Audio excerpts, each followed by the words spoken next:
આખું ગુજરાત અત્યારે આંદોલનની ક્યાંક આગમાં બળી રહ્યું હોય તેવા દ્રશ્યો સામે આવ્યા છે। કચ્છનું વાંઢિયા હોય, મોરબીનું જેતપર ગામ હોય, સુરેન્દ્રનગરનું કોંઢ હોય કે અન્ય વિસ્તારો કેમ ન હોય, ખેડૂતો પોતાની હકની લડાઈ અત્યારે લડી રહ્યા છે, મેદાનમાં છે।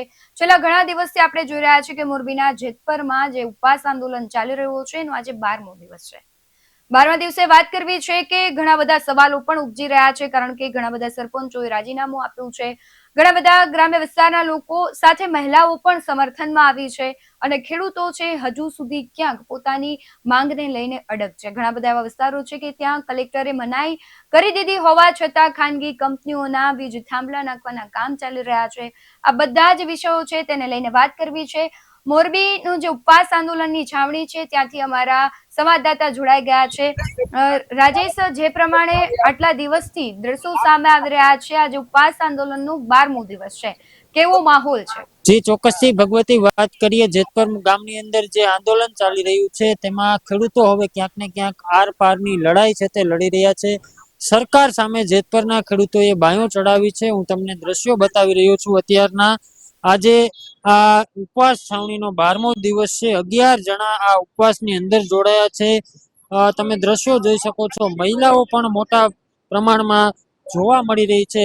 અને ખાસ કરીને વાત કરીએ તો આ આંદોલનનો જેમાં મહિલાઓનો છે તે મોટો રોલ જોવા મળ્યો છે। ગઈકાલે પણ મોરબીમાંથી મહિલાઓ દ્વારા એક સ્કૂટર રેલીનું આયોજન કરી 500 થી પણ વધારે સ્કૂટર લઈ અને હજારોની સંખ્યામાં મહિલાઓ છે તે જેતપર ગામના ખેડૂતોના સમર્થનમાં પહોંચી હતી। આજે 12મો દિવસ છે। ગઈકાલે સરકાર તરફથી આમંત્રણ પણ આપવામાં આવ્યું હતું, પરંતુ ક્યાંક ને ક્યાંક ખેડૂતોની માંગમાં હજી ક્યાંક અસ્વીકાર થયો હોય તેવું લાગી રહ્યું છે। તેના કારણે આંદોલનને છે તે લંબાવી દેવામાં આવ્યું છે। બીજી તરફ સૌરાષ્ટ્ર હોય કે ગુજરાત, તમામ ગામોગામથી ખેડૂતોના સમર્થનમાં અન્ય ગામોમાંથી ખેડૂતો અને અન્ય લોકો છે તે આવી રહ્યા છે। પરમ દિવસે મોરબી જિલ્લાનું જે વિશ્વવિખ્યાત જે ટ્રેડિંગ એસોસિએશન ટાઇલ્સ ઉદ્યોગ છે, તેમનું જે ટ્રેડિંગ એસોસિએશન છે તેમના દ્વારા પણ એક કારનો કાફલો લઈ અને રેલી સ્વરૂપે જેતપર ગામના સમર્થનમાં આવ્યા હતા। બીજી તરફ સૌરાષ્ટ્રભરના જે ગામોની વાત કરીએ તો ત્યાંથી પણ જેતપર ગામના ખેડૂતોને સમર્થન છે તે મળી રહ્યું છે। હવે વાત કરીએ જેતપર ગામના આંદોલનની, તો અહીંની જે કમિટી છે તે પણ જણાવી રહી છે કે હવે આ આંદોલન છે તે માત્ર જેતપર ગામ સુધી સીમિત નથી રહ્યું, આ ગુજરાતના તમામ જે ખેડૂતો છે તેમનું આંદોલન છે। તેથી સરકારને જો ન્યાય આપવો હોય તો ગુજરાતભરના ખેડૂતોને આપે, આવી જેતપર કમિટીની માંગ છે તે ત્યારે દેખાઈ રહી છે। જી રાજેશ, ગઈકાલે જે કલેક્ટર દ્વારા સરકાર દ્વારા જે લેખિત આપવામાં આવ્યું કે ભાઈ તમે ચર્ચા વિચારણા કરવા માટે ગાંધીનગર આવો, તેમ છતાં ખેડૂતો છે કહી રહ્યા છે કે આવી રીતના નહીં, હજુ અમારી માંગણીઓ છે લેખિતમાં જો સ્વીકારવામાં આવે તો જ અમે ગાંધીનગર ખાતે ચર્ચા કરવા આવીશું, કારણ કે સુરેન્દ્રનગરના કોંઢના જે ખેડૂતો હતા તે પણ ગયા હતા।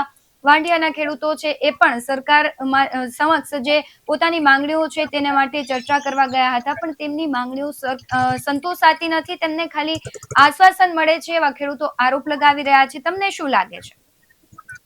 જી ભગવતી, ચોક્કસથી એ મુદ્દા ઉપર વાત કરવા જઈએ તો ગઈકાલે જે સરકાર દ્વારા પરિપત્ર જાહેર કરવામાં આવ્યો હતો તે પરિપત્રને લઈને સરકારી અધિકારીઓ છે તે આ ઉપવાસ છાવણી સુધી પહોંચ્યા હતા। પરિપત્ર લઈને ખેડૂતો સાથે વાતચીત કરી, ખેડૂતોને પરિપત્ર પણ વચાવ્યો, પરંતુ હજી ક્યાંક ને ક્યાંક ખેડૂતો એવું કહી રહ્યા છે કે આમાં અમારી માંગણીઓ છે તે પૂરેપૂરી સ્વીકારવામાં નથી આવી। તેને લઈને ખેડૂતોએ છે તે અધિકારીઓને પાછા ફેરવ્યા હતા, અહીંથી જ મોકલી દેવામાં આવ્યા હતા।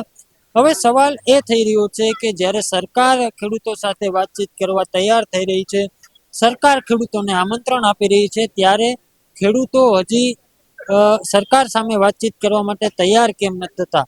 કારણ કે હવે જે રીતે જોઈ શકાય કે સૂત્રોમાંથી પણ જેમ રીતે માહિતી મળી રહી છે, આ આંદોલનની અંદર ક્યાંક બે ફાટા પડી રહ્યા હોય તેવું પણ લાગી રહ્યું છે, કારણ કે સરકાર આમંત્રણ આપી રહી છે છતાં પણ ખેડૂતો ગાંધીનગર સુધી પહોંચતા નથી, સરકાર સાથે વાતચીત કરવા માટે તૈયાર નથી થતા। બીજી તરફ મધ્યસ્થીઓ દ્વારા પણ આવી અને વચગાળાની જે વાતચીતો કરવામાં આવી હતી તેને લઈને પણ ખેડૂતો હજી સુધી તૈયાર નથી થતા। તેને લઈને અનેક સવાલો પણ ઊભા થઈ રહ્યા છે કે કોઈ વ્યક્તિગત પોતાની જે રાજનીતિ ઘડવા માટે આ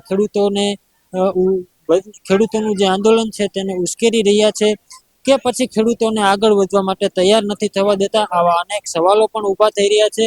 ક્યાંક ને ક્યાંક સૂત્રોમાંથી એ પણ માહિતી મળી રહી છે કે ક્યાંક ને ક્યાંક આ આંદોલનને વિપક્ષ દ્વારા પણ પાછળના દરવાજેથી ચલાવવામાં આવતું હોય તેવું પણ લાગી રહ્યું છે. કમિટીની અંદર પણ બે ફાટા પડ્યા હોય તેવા દ્રશ્યો પણ સર્જાઈ રહ્યા છે. કારણ કે જે રીતનો માહોલ છે અત્યારે પણ તમે દ્રશ્યોમાં જોઈ શકો છો કે આ એ જ જેતપરની છાવણી છે. આ એ જ જેતપરની અંદર જે ખેડૂતોને સમર્થન મળી રહ્યું છે આ એ જ જગ્યા છે કે જ્યાં લાખોની સંખ્યામાં ખેડૂતોની મેદની હોય જોવા મળતી હોય, ત્યાં આજે ક્યાંક ને ક્યાંક જે છાવણીનો જે પટ છે તે ખાલી પણ જોવા મળી રહ્યો છે. ક્યાંક હવે જે બે ફાટા પડી રહ્યા છે તેને લઈને અનેક સવાલો પણ ઊભા થઈ રહ્યા છે.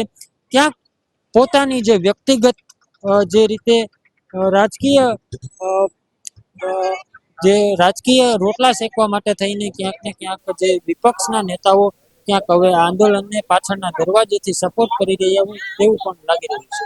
જી. બીજી બાજુ જે આંદોલનકારીઓ છે તેમની આપણે પ્રતિક્રિયાઓ પણ સાંભળી, તેઓ છે ક્યાંક છે લડી લેવાના મૂડમાં દેખાઈ રહ્યા છે. તમે કહી રહ્યા છો કે વાતાવરણ ધીમે ધીમે અત્યારે બદલાઈ રહ્યું છે. જે લોકોનો પ્રતિસાદ હતો એ પ્રમાણે અત્યારે કશું જેવું ખાસ દેખાઈ નથી રહ્યું. શું લાગે છે આ આંદોલન લાંબા સમય સુધી ચાલશે કે ખેડૂતો પછી છે સરકાર ને પાસે નમી જશે અથવા સરકાર છે એમની માંગણીઓ સંતોષી દેશે? ચોક્કસથી ભગવતી, જે રીતે અત્યારે જે ઉપવાસ પર બેઠેલા જે 11 વ્યક્તિઓ છે તે ચોક્કસપણે એવું કહી રહ્યા છે કે જ્યાં સુધી તેમની જે 6 માંગણીઓ તેમને લેખિતમાં સરકારને જે રજૂઆત કરેલી છે તે માંગણીઓ સ્વીકારવામાં નહીં આવે ત્યાં સુધી તે લડી લેવાના મૂડમાં છે. આગળના પાર્ટ 3 ની પણ તૈયારીઓ તેમના દ્વારા દર્શાવવામાં આવી છે. પરંતુ ક્યાંક ને ક્યાંક જે વિખેરાની વાત થઈ રહી છે તે ક્યાંક આ આંદોલનની જે કમિટી છે તેમની અંદર ફાટા પડવાના કારણે એવા દ્રશ્યો જોવા મળી રહ્યા છે. પરંતુ જે ખેડૂતો છે જેમના ખેતરોની અંદર વીજપોલ આવી રહ્યા છે તે મૂકવાની પરિસ્થિતિમાં બિલકુલ જોવા મળતા નથી. તે ત્યાં સુધી કહી રહ્યા છે કે મરી જઈશું પરંતુ મૂકીશું નહીં. કારણ કે એવું પણ જણાવી રહ્યા છે કે આ અમારા બાપ દાદાની કિંમતી જમીન છે. આ વર્ષોથી જેમને જમીન સાચવેલી છે, આ જમીન અમારા માટે સાચવેલી છે, તેથી કોઈ પણ ખાનગી કંપનીઓને આ જમીનમાં ઉતરવા નહીં દેશું તેવું પણ દર્શાવી રહ્યા છે. બીજી તરફ મહિલાઓનો પણ આક્રોશ છે તે ગઈકાલે જોવા મળ્યો હતો.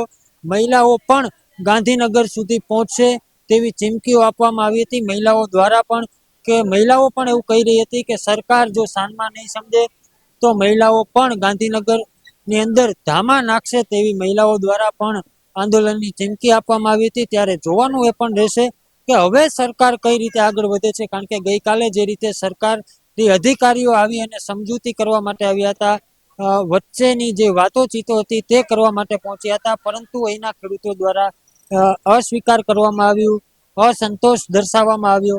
ત્યારે હવે આગળના દિવસોમાં સરકાર ખેડૂતોના તરફીમાં કઈ રીતે નિર્ણય લે છે, ખેડૂત હિતમાં કેવું વિચારે છે તે પણ જોવામાં રહેશે. જી. હજી રાજેશ, સૌથી મહત્વનું એ પણ છે કે કોંગ્રેસ પણ પદયાત્રા અત્યારે કાઢી રહી છે કચ્છથી લઈને. એ પણ ક્યાંક મોરબી અને ત્યારબાદ દ્વારકા છે, ઘણા બધા એવા વિસ્તારો છે કે ત્યાં પદયાત્રા કાઢશે. શું લાગે છે કે આ એક જેતપરનું આંદોલન અને કોંગ્રેસ જે પદયાત્રા કાઢી રહી છે તેની અસર આગામી 2027ની વિધાનસભાની જે ચૂંટણીઓ છે તેમાં પડશે? અત્યારે તો તેની અસર પડી જ રહી છે. લોકોમાં એક પ્રકારનો રોષ દેખાઈ જ રહ્યો છે કે આગામી દિવસોમાં જો અમારી માંગણીઓ નહીં સંતોષવામાં આવે તો પરિણામ સ્વરૂપે અમે આપીશું. શું લાગે છે તમને કે ભારતીય જનતા પાર્ટીને અથવા સત્તામાં જે બેઠા છે એ બધાને ક્યાંક અઘરું પડી શકે? ચોક્કસથી, જે રીતે વાત તમે કરી, 27ની ચૂંટણી પણ નજીક આવી રહી છે. બીજી તરફ મોટું આંદોલન ગણી શકાય કે આ કદાચ ખેડૂતો માટે મોટું આંદોલન, ઇતિહાસનું સૌથી મોટું આંદોલન પણ ગણી શકાશે. કારણ કે જે રીતે ખેડૂતોની અંદર વિરોધ, આક્રોશ અને રોષ જોવા મળી રહ્યો છે, ખેડૂતોની જ્યારે અમે પ્રતિક્રિયા લઈ રહ્યા છીએ ત્યારે પણ ખેડૂતો એવું જણાવી રહ્યા છે કે આગામી દિવસોની અંદર, જ્યારે હવે માત્ર 6 થી 7 મહિના જેટલી વાર છે, ત્યારબાદ 27ની અંદર 2027ની અંદર વિધાનસભાની ચૂંટણી પણ આવી રહી છે, ત્યારે અત્યારે જે સત્તામાં બેઠેલી પાર્ટી છે તેને અમે જાકારો આપશું તેવું પણ ખેડૂતો દર્શાવી રહ્યા છે. તેથી ચોક્કસપણે કહી શકાય કે ક્યાંક ને ક્યાંક વિપક્ષ મજબૂત રીતે ખેડૂતો માટે લડી રહી છે, પરંતુ શાસન પક્ષ માટે પણ આ એક અનેરો મોકો છે કે જે ખેડૂતોની સાથે ઊભીને જે પોતાની સત્તા છે તે આવનારી ચૂંટણીની અંદર ટકાવી રાખવા માટે આ શાસન પક્ષ માટે પણ એક મોકો છે. બીજી તરફ વિપક્ષ પણ મજબૂતીથી ખેડૂત સાથે ઊભું છે, લડી રહ્યું છે. ત્યારે વિપક્ષ પણ આમાં કદાચ 2027માં ખેડૂત આંદોલનને લઈને ગુજરાતની અંદર ફાવી જાય તેવું પણ જોવા મળી રહ્યું છે. હવે જ્યારે ખેડૂતો અત્યારે પોતાનો આક્રોશ છે તે બતાવી રહ્યા છે, ત્યારે હવે 2027માં કઈ રીતની રણનીતિ ખેડૂત દ્વારા ઘડવામાં આવે ને કઈ રીતનો મતદાનની અંદર માહોલ છે તે થાય છે તે પણ જોવાનું રહેશે. અત્યારે તો ખેડૂતો એવું જ જણાવી રહ્યા છે કે જે અત્યારે તેમની સાથે જે સરકાર ઊભી જોઈએ તે ઊભી નથી રહી, તેને લઈને 27ની અંદર તે સરકારને પણ દેખાડી દેશે કે ખેડૂત નું જે મતદારો છે તેમની તાકાત શું હોય છે. જી રાજેશ, આપ જોડાયા તે બદલ ખૂબ આભાર. જે પ્રકારે આખી વાત કરવામાં આવી કે અત્યારે વાતાવરણ કેવું છે, સાથે જ એક પ્રકારનો ખેડૂતોમાં રોષ દેખાઈ રહ્યો છે. સરપંચો છે રાજીનામા આપી રહ્યા છે, ખૂબ મોટી જનમેદની ઉમટી રહી છે. બીજી બાજુ એવી પણ ચીમકી ઉચ્ચારવામાં આવી રહી છે કે જો તેમની માંગ છે સંતોષવામાં નહીં આવે તો આગામી દિવસોમાં ખૂબ મોટું આંદોલન કરવામાં આવશે. સરકારને ક્યાંક ભારે પડી શકે છે. ખાનગી વીજ કંપનીઓ છે તેમને કલેક્ટરના આદેશ આપવા છતાં તેઓ અત્યારે વીજ કંપનીઓ છે તે થાંભલા ખોડી જ રહી છે. એ દ્રશ્યો આપણે મોરબીમાંથી ગઈકાલના જોયા છે કે અમારા સંવાદદાતા એ સ્થળ પર ગયા હતા. કલેક્ટરનો આદેશ છે તેમ છતાં કલેક્ટરનો આદેશ પણ ખાનગી કંપનીઓ પાડી નથી રહી.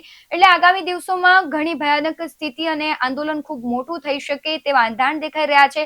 પરંતુ જો આ આંદોલનને રાજકીય રંગ ન મળે તો આ આંદોલન ખેડૂતોના હિતમાં દેખાશે. બાકી ખેડૂતોના હકની લડાઈ છે એ ક્યાંક નિષ્ફળ જશે તેવી પણ સંભાવનાઓ દેખાઈ રહી છે. પરંતુ આગામી દિવસોમાં હવે શું એક્શન લેવામાં આવે છે, ખેડૂતો છે પાર્ટ 3 આંદોલન કરે છે કે કેમ કે એ પહેલા જ સરકાર સાથે મંત્રણા થઈ જાય છે અને તેમની માંગણી સંતોષવામાં આવે છે, તો આગામી દિવસોમાં સમય જ બતાવશે. પરંતુ આ ઘટનાને લઈને તમારું શું માનવું છે કમેન્ટમાં જરૂરથી જણાવજો.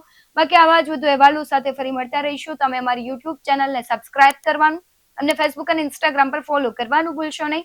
બાકી અવનવી અપડેટ્સ મેળવવા માટે આપ જોતા રહો BS19 ન્યૂઝ. નમસ્કાર.